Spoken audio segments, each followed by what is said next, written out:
My unicorns! Welcome to episode 20, and thank you so much for sticking with me so far and hopefully a lot longer into the future. Tonight, befittingly, we will be looking at Unicorn Overlord. I've been streaming this game throughout the week, and you're going to be seeing my first impressions here. And also on tonight's episode, we will be looking at Helldivers 2 with the stratagems. We'll be looking at the delisting and relisting of video games and the unfortunate closure of a game studio, along with all what's coming next this week on video games. So let's get to it! Released on March 8, 2024 by Vanillaware and published by Sega and also, of course, Atlus if you're in Japan, and holding up well with a Metascore of 87 and player review of about 8.7 to 8.4 depending on the time of day, Unicorn Overlord might just be coming for Sea of Stars' place as the best 90s style inspired tactical RPG to be released recently. The game features a modern yet nostalgic 2D art style and includes music from Baniscape, with the original founder of Hitoshi Sakimoto coming out of retirement specifically to write the score for Unicorn Overlord. All that and a storyline coming right out of the golden era of Square tactical RPGs. The story focuses and revolves around the exiled Prince Elaine, who has just come of age and inherited the Ring of the Unicorn, must now gather and lead his liberation army to cross the fantasy realm of Fevrith and destroy the evil Lord Valmer, who decides he wants to let go of his past and name change to Galerius and form his Zonarian empire, because of course he did. Fevrith is home to 5 great kingdoms and home to 4 different great races that all once lived in balance until Valmor, Galerius, took over the kingdom of Cornea to eventually conquer the other 4 kingdoms and form his empire. Elaine will now try to gather together an army of humans, elves, angels and bestials in a coalition to take back their kingdoms from Valmor, Galerius. There is an emphasis on character and story development right off the bat, and I'm excited to see where the story will lead as I make choices to shape the narrative. Although combat is automatically done through turn-based systems based on initiative, the real strategy element comes in the richness before and after battles to influence how battles take turn. With a blend of overworld exploration such as collecting materials to deliver to towns to build them up or rebuild them, to an emphasis on tactical decisions from setting up guards at towns, capturing forts, to creating bonds with your allies to earn new dialogue and items, to enhancing and equipping weaponry, changing unit positions, enhancing or creating new squads, hiring mercenaries, recruiting new named allies. There's lots to do outside of battle. Yet I worry that this may become cumbersome later into the game, but we will need to see. Although battles can be fought in the overworld, the majority are done in battle stages, where a victory and defeat condition are set, a time limit, and unique story events. These can be side quests or main quests. Battle stages are the real bread and butter, and this is where you can effectively level up your units and gain nice goodies along the way while testing your mettle against the enemy factions. And so far I feel it's good to do a chunk of these side quests to clear out regions as you slowly reclaim your territory. Along the way you will add new forces to your roster and level up, allowing you to take on more difficult combat situations. The game's difficulty from story mode to expert mode can be altered at any time in case you wanted a greater or lesser challenge during gameplay. And without a doubt you will join the Liberation Front and feel compelled to liberate every region. I just hope there will be more unicorns beside the statues, the unicorn ring you're presented with early in the game, and the mention of the unicorn god. But hey, from the first few hours into the game so far, it's going good. This unicorn gives his seal of approval. Okay, that's a blooper, but I'm keeping this one in, that's great. And finally, on a side note, if I call this game one more time Unicorn Overload instead of Overlord, I'm telling you, heads will roll, people.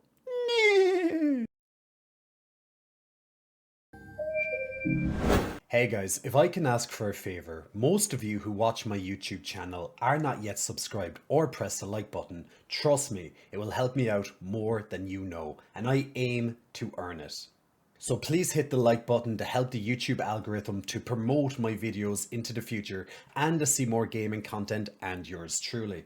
Thank you for your time and your support. Now, on with the episode.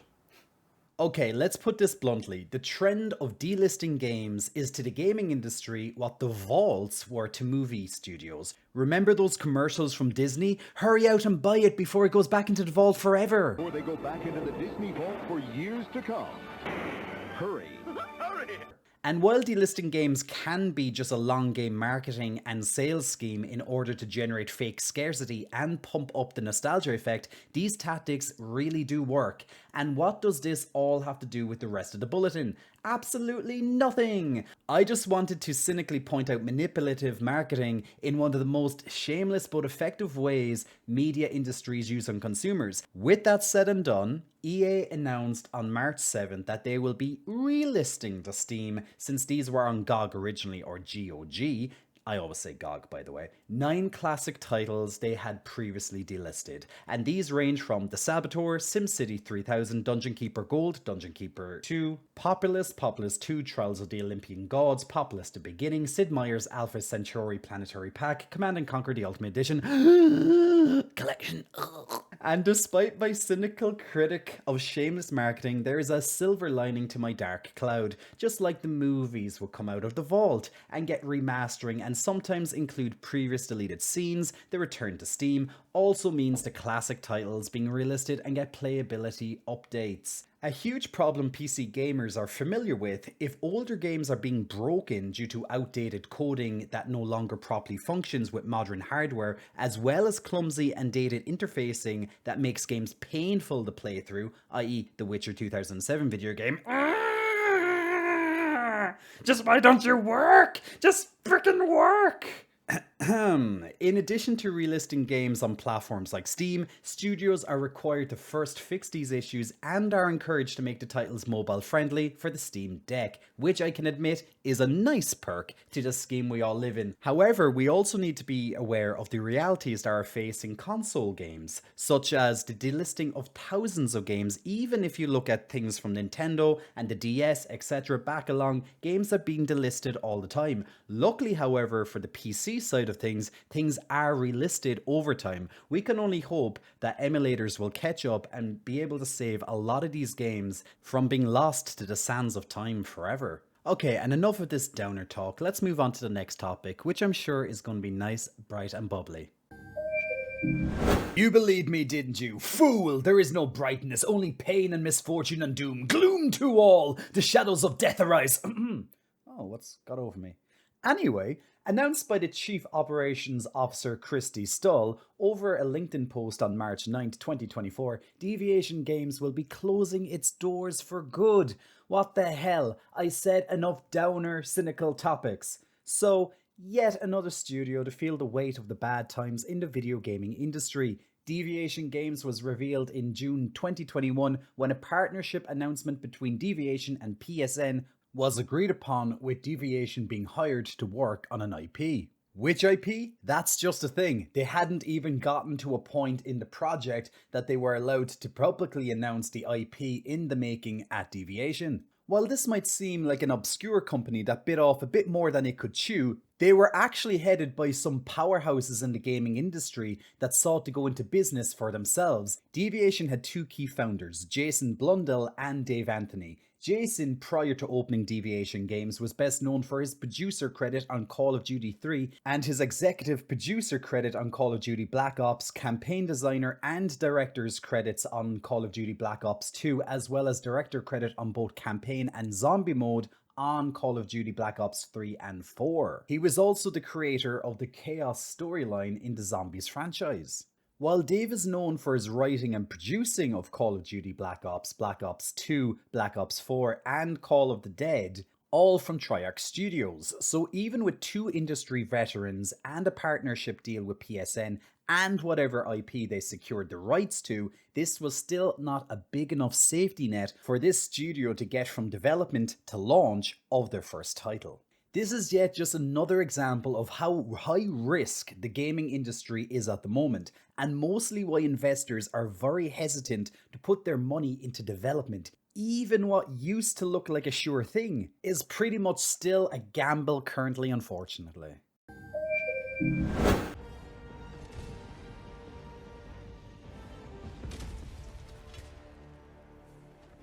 Now, we've already covered Helldivers 2 on multiple episodes already, and this massive hit has once again made some pretty interesting headlines. This time it comes in the form of a miscalculation, or conspiracy depending on who you ask, regarding the addition of a certain very powerful stratagem in Helldivers 2.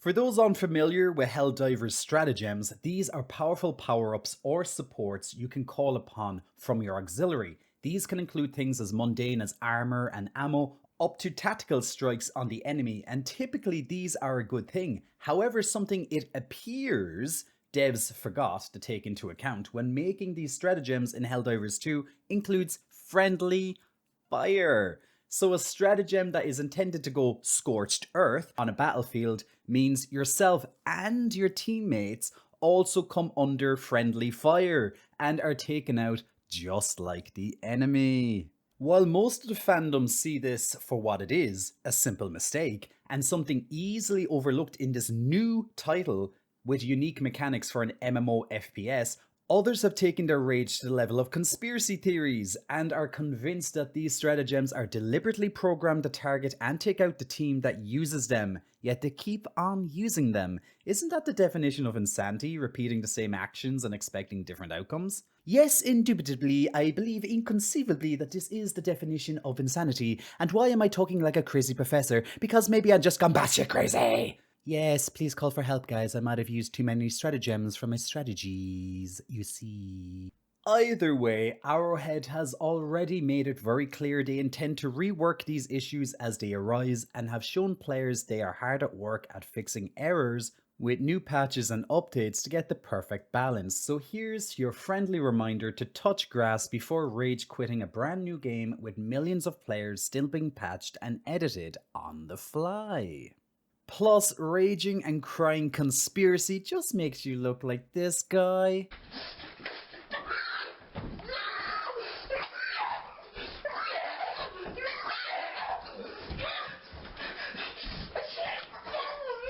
And just don't be that guy.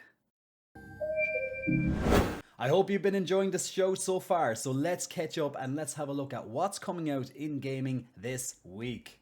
A terrorist group called Red Falcon has set up shop on the main island of Galuga. The Red Falcon are more powerful than we realized. It's clear why the Federation enlisted our EMC country.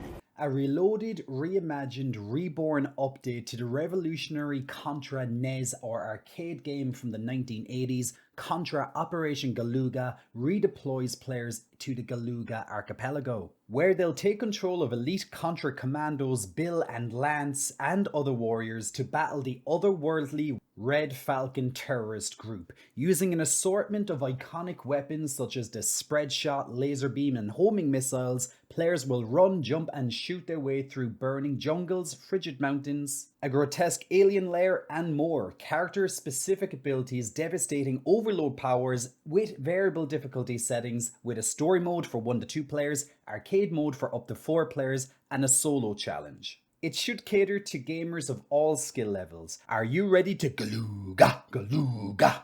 Coming to PC and all consoles, March 10th.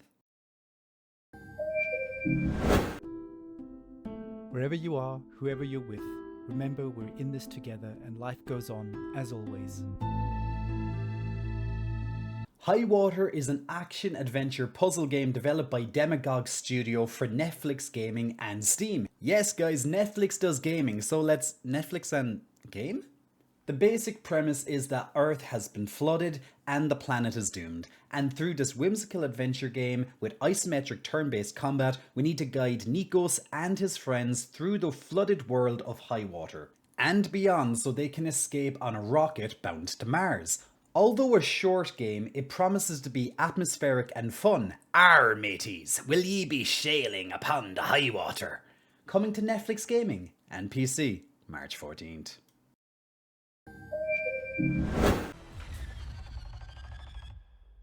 I come in peace.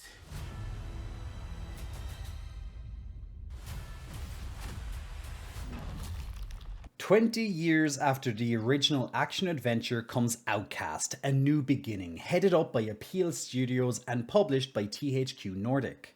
The original Outcast pioneered the genre of non-linear open-world games, and in this we head dive into the alien world of Adelpha. The planet is in the hands of Cutter Slade, resurrected from his first outing back in 1999. The planet has been stripped of its natural resources by invading robots. While using your jetpack to jump and glide to creating your own weapons, you tackle the story at your own pace while exploring the world of Adelpha.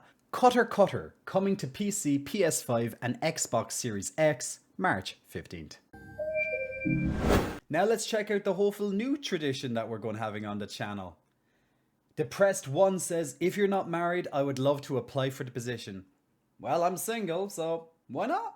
Cartoon Hero 1986 says, the math just ain't mathing with Andrew's claims. That's very true. He doesn't really know how to math after getting, 40 million almost in 1 year on that EA video. Indeed. Extra shout out to Cartoon Hero here. Keep your knife arm free and your shield a full charge in the Dune video. And next up we have PKU Vincent Sue saying, the BG3 modding drama is way overblown by a small group of entitled people. There are some great summaries on Reddit about what exactly went down on the Larian Discord. It wasn't really anything serious, but somehow it turned into a crazy mob attacking the devs and the modders. If you're using mods, you are responsible for the risks of them breaking the game. Sigh. I think we can all get on board with that statement. Absolutely. Larian is a fantastic studio, so it's unfortunate that some people are just blowing it way out of proportion. But thank you for the comment. And last for now, we have Heart of Fire 5902. As a mod author of BG3, I find Larian Studios far more accommodating than most dev studios. I'm grateful they're going to be creating official mod support in the future. That's huge. It's an amazing game that deserves even more extensive custom content that'll last for many years. Whining and heel stomping just makes it take longer. Also, it's rude. Well guys, thank you so much for your comments, and remember, if you want to get your comment featured, reply in these type of videos to any video that's coming out in the next couple of days, and I might just choose your one. Until then guys, Sláinte.